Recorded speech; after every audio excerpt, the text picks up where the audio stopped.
History has been made today by a group who've become the first people to ascend Ben Nevis in wheelchairs. The idea came from the former SAS Major Ken Hames, who also presents the BBC's Beyond Boundaries programme. He's on the line now. Ken, first of all, warmest congratulations. How was it achieved?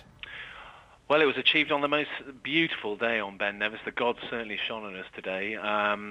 8 teams from across the UK, turned up on Friday night.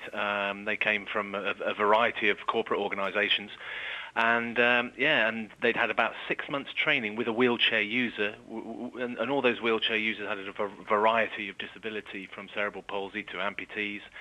And they cracked off at 6 o'clock this morning amongst millions of midges and climbed the 1,200 metres to the top, 3,600 feet for the non-metric. And how was it done? How was it physically done?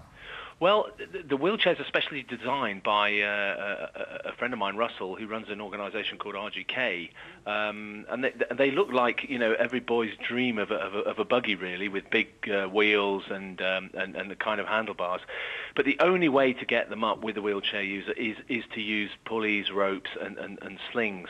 So it's a very, very arduous thing to do, particularly up tracks on Ben Nevis, which are very steep. There are rock steps. There are drops on either side, and on top of Ben Nevis, a lot of snow. Oh, what a fantastic experience! Now, you led teams of disabled people, didn't you, through the Andes for your BBC programme? How does this compare? Well, it brought back a lot of memories, and in fact, we had some of the Beyond Boundaries 3 team with us on the mountain to give encouragement to the teams, which was fantastic. It was kind of hard to compare it, but I suppose the most important thing was that we kind of took the best things out of this brilliant BBC programme and tried to say, well, how are we going to carry this on? Because we don't just want it to stop with the programme itself. We need to carry on trying to raise the awareness of disability, trying to change perceptions about disability, and also to give people the opportunity to get stuck into one of the most arduous challenges they'll ever do. Yeah, I mean, we're looking at some of the photographs now. They're absolutely fantastic, and it just shows, doesn't it, what can be achieved if you want it enough.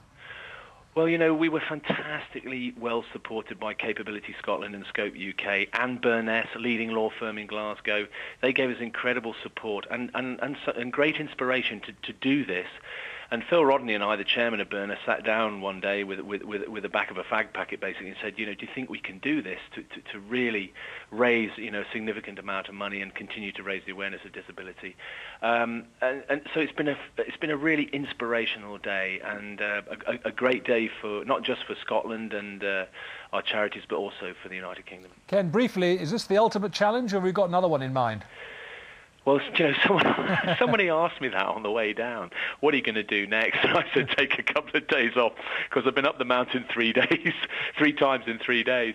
But I hope we can continue to produce these sort of challenges for people without eroding all the mountains in the UK. But I hope we can come up with some more challenges to capture people's imagination. Sure you will. Thank you very much indeed for joining us. Thank you very much indeed. Cheers. Bye-bye. Bye.